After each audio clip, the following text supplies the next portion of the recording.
اعوذ باللہ من الشیطان اللعین الرجیم بسم اللہ الرحمن الرحیم الحمد للہ رب العالمین والصلاة والسلام علی اشرف الانبیاء والمرسلین سیدنا و مولانا ابی القاسم محمد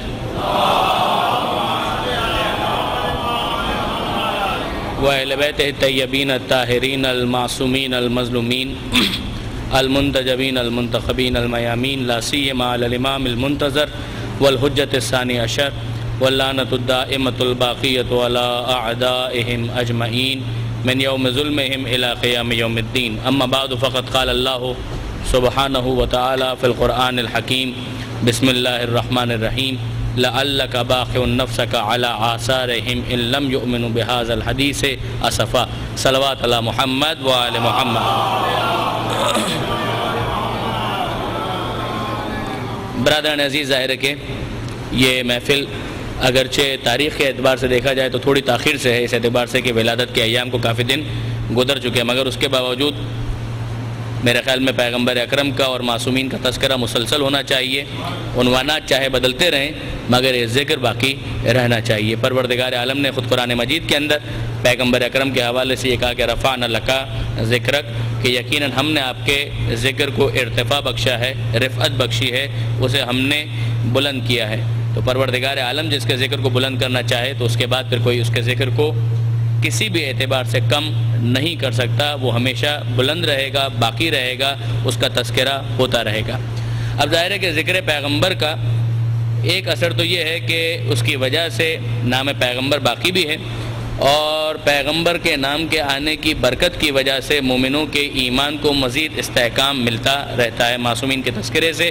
یقیناً یہ ایمان کو جلا بخشنے کا ایک ذریعہ ہے، مگر ظاہر ہے کہ ایک دوسرا پہلو یہ بھی ہے کہ پیغمبر اکرم کے جو فرامین ہے، پیغمبر اکرم کا جو مقصد ہے، اس مقصد کی طرف انسان توجہ کر کے اس مقصد کو آگے بڑھانے کی بھی کوشش کرے، اور سب سے پہلے تو خود اپنی زندگی کے اندر کم سے کم نافذ کرنے کی کوشش کرے، اس لیے کہ انسان کسی اور پر کام کر سکے یا نہ کر سکے، یہ تو طے ہے کہ اپنی ذات پر کام ضرور کر سکتا ہے۔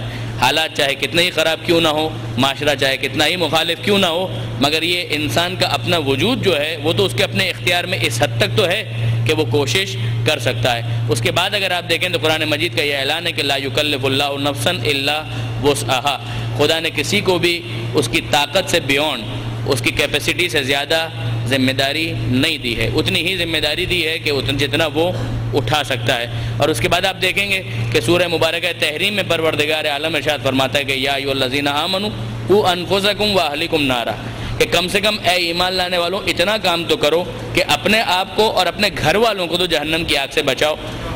اتنا کام تو ضرور کرو کہ اپنی فیملی کے حوالے سے، اپنے گھر والوں کے حوالے سے، اور جو تمہاری اپنی ذات کے حوالے سے ذمہ داری ہے اس کو تو انجام دو۔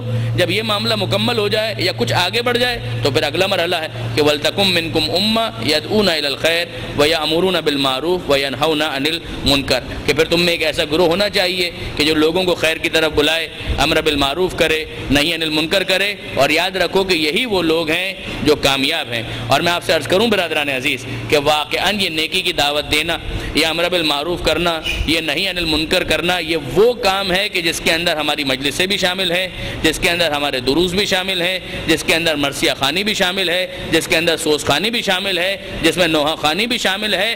ہر وہ طریقہ کہ جس کے ذریعے سے لوگوں کو دین سے قریب کیا جا سکے، یہ پیغمبر اکرم کے اتباع کی مختلف شکلیں ہیں۔ مقصد وہی ہے کہ پیغمبر کے دین کو آگے بڑھایا جائے، ذکر پیغمبر کو عام کیا جائے، معصومین کے تذکرے کو عام کیا جائے۔ میں آپ کے سامنے یہاں اعتراف کرنا چاہوں گا، آپ یقین کیجئے کہ یہ برادر ناصر حسین زیدی صاحب، آپ یقین کیجئے میں پوری ایمانداری کے ساتھ کہہ رہا ہوں کہ یہ شاید مجھے جانتے بھی نہیں ہیں، مگر میں انہیں بچپن سے جانتا ہوں، میں انہیں بچپن سے جانتا ہوں۔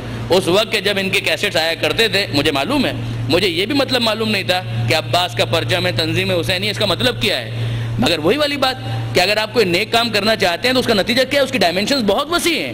ہم گھر کے اندر اپنے کمرے میں بھائی مل کر ماتم کیا کرتے تھے، یہ کیسٹ لگا کر عباس کا پرچم ہے، تنظیم حسینی ہے، شبیر کا ماتم ہے، تنظیم حسینی، کیا ہے؟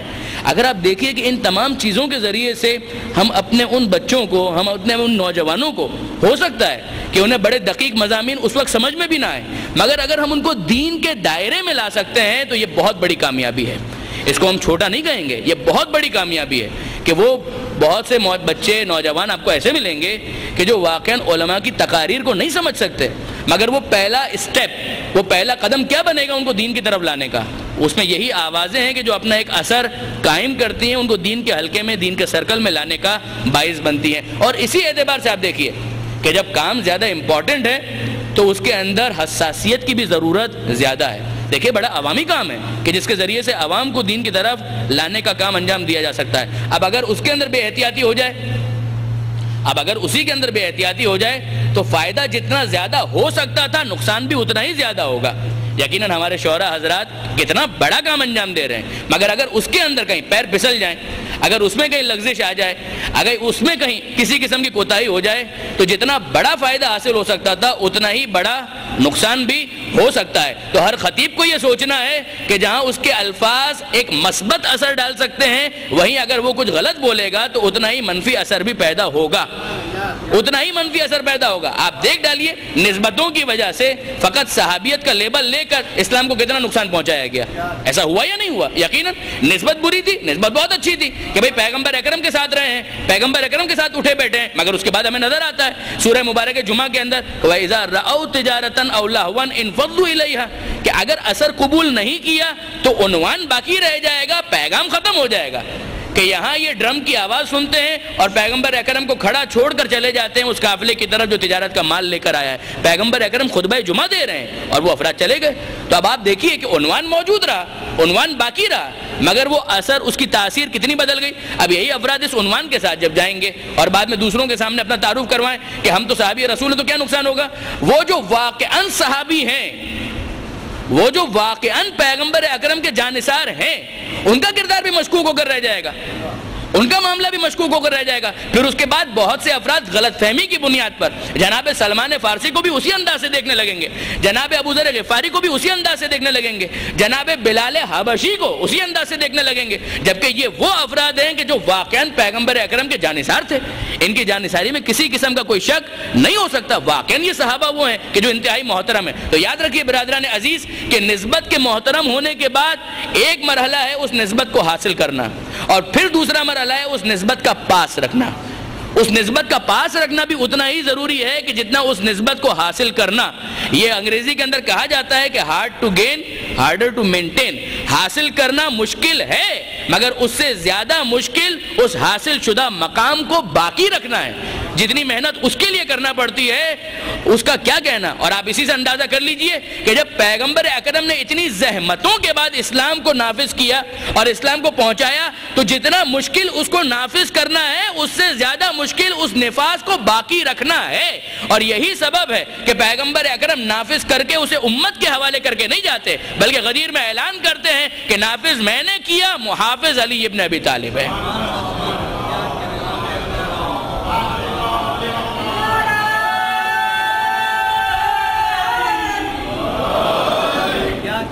تو نفوذ کی ذمہ داری پیغمبر اکرم کی ہے، حفاظت کی ذمہ داری مولا کائنات کی ہے۔ اور ظاہر ہے کہ مولا کائنات ہوں، امام حسن ہوں، امام حسین ہوں یا امام زمانہ، یہ سب کے سب پیغمبر ہی کے دین کی حفاظت کے کام کو انجام دے رہے ہیں۔ سلسلہ پیغمبر ہی سے چلا ہے، پیغمبر ہی مرکز ہدایت ہے، پیغمبر ہی ہر اعتبار سے محور ہیں، اس میں کسی قسم کا کوئی شک نہیں ہے۔ اسلام کے جتنے فرقے ہوں وہ ہر بات میں اختلاف کر سکتے ہیں، مگر اس بات میں کوئی اختلاف نہیں کر سکتا کہ دین اسلام کا نفاذ اس دنیا میں اگر ہوا ہے تو پیغمبر اکرم کے ذریعے سے ہوا ہے۔ اور اس بات پر بھی تقریباً امت کا اتفاق ہے کہ اگر اسے آخری زمانے کے اندر کوئی پورے کمال و تمام کے ساتھ اسی طرح سے نافذ کر کے دکھائے گا جو پیغمبر اکرم کا منشا تھا، تو وہ پیغمبر ہی کا وارث ہوگا، اسی کا نام ہوگا، اسی کی کنیت ہوگی۔ هو الذی ارسل رسولہ بالہدی ودین الحق، خدا کہتا ہے کہ ہم نے رسول کو بھیجا ہدایت اور دین حق کے ساتھ، لیظہرہ علی الدین کلہ، تاکہ وہ تمام ادیان باطلہ پر اس دین حق کو غالب کر دے، ولو کرہ المشرکون، چاہے یہ بات مشرکوں کو کتنی ہی ناگوار کیوں نہ گزرے۔ یہ کام پیغمبر کا تھا، آغاز پیغمبر نے کیا، اب اسی کے نام والا وہ ہمارا آخری امام اس اسلام کو ادیان باطلہ پر غالب کر کے پیغمبر اکرم کے اس مشن کو تکمیل تک پہنچائے گا، چاہے یہ بات کافروں کو، چاہے یہ بات مشرکوں کو اور چاہے یہ بات منافقوں اور فاسقوں کو کتنی ہی ناگوار کیوں نہ گزرے۔ بس برادران عزیز، ایک اور نقطے کی طرف توجہ کیجیے کہ یہ ضرور ہے کام کرنا تھا، پیغمبر اکرم نے کیا، کام ائمہ کرام نے کیا، امام زمانہ انشاءاللہ کریں گے اور ابھی بھی کر رہے ہیں، معطل تو نہیں ہے۔ اور اس کے علاوہ جتنے بھی افراد ہیں ان کی اپنی ذمہ داری، جیسا کہ میں عرض کر چکا، خطیب کی اپنی ذمہ داری ہے، عالم کی اپنی ذمہ داری ہے، نوحہ خان کی اپنی ذمہ داری ہے۔ غلطی اس وقت ہو جاتی ہے کہ جب ہم فوراً رزلٹ ایکسپیکٹ کرنے لگتے ہیں، یہ سب سے بڑی غلطی ہے کہ ہم فوراً رزلٹ ایکسپیکٹ کرنے لگیں۔ حضرت نوح علیہ السلام کو 900 ساڑھے 900 سال کی تبلیغ کے بعد بھی ویسا رزلٹ نہیں ملا تھا کہ جس کے بارے میں ہم کہہ سکیں کہ مثلاً کہ مجمع عام لگ گیا تھا واقعاً پکے اور سچے مومنوں کا، ایسا تو نہیں ہے۔ پیغمبر اکرم انتہائی سخت محنت، مگر کیا پیغمبر اکرم کو تکلیفیں نہیں برداشت کرنی پڑی؟ کیا پیغمبر اکرم کو زحمتیں برداشت نہیں کرنا پڑی؟ یہ ہم پڑھتے ہیں کہ نہیں پڑھتے کہ اتنے پتھر مارے گئے، نعوذ باللہ من ذالک، کس کو؟ رحمت للعالمین کو۔ پیغمبر اکرم کو اتنے پتھر مارے گئے کہ جوتا خون سے بھر گیا۔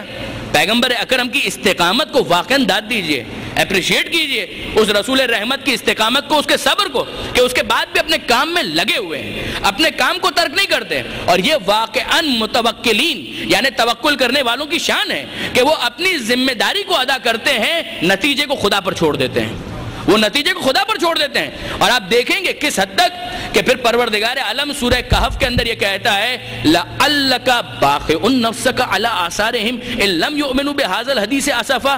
اے حبیب، کیا آپ اپنی جان دے دیں گے ان لوگوں کے پیچھے اگر یہ لوگ ایمان نہیں لائیں گے؟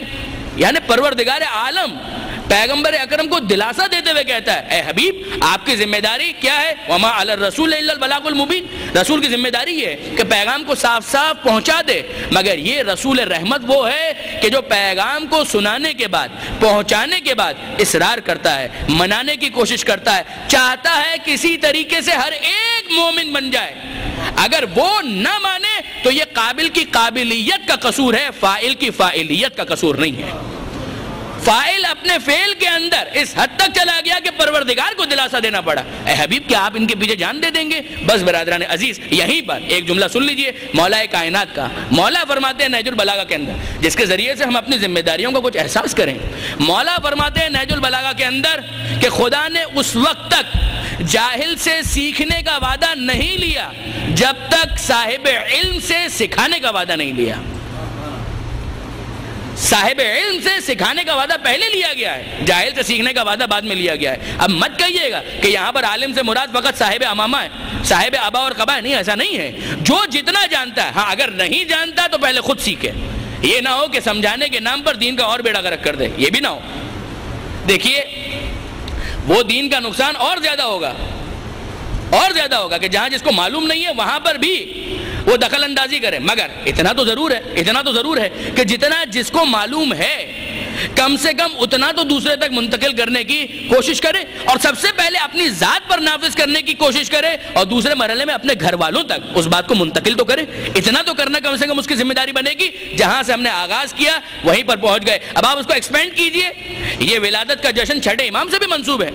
آپ دیکھ ڈالیے، آپ نے یہ جملہ کتنی مرتبہ سنا ہوگا؟ کئی مرتبہ، کہ چھٹے امام سب سے زیادہ دین پھیلانے کا موقع ملا۔ یہ سنا آپ نے کہ نہیں؟ یقیناً آپ نے سنا کہ چھٹے امام کو جتنا دین پھیلانے کا موقع ملا، نہیں میں اس طرح سے بیٹھ گیا ہوں، تقریر مکمل ہو رہی ہے، میں سمجھے گا کہ مثلا تقریر اور لمبی ہو رہی ہے، نہیں 2 سے 3 منٹ کے اندر۔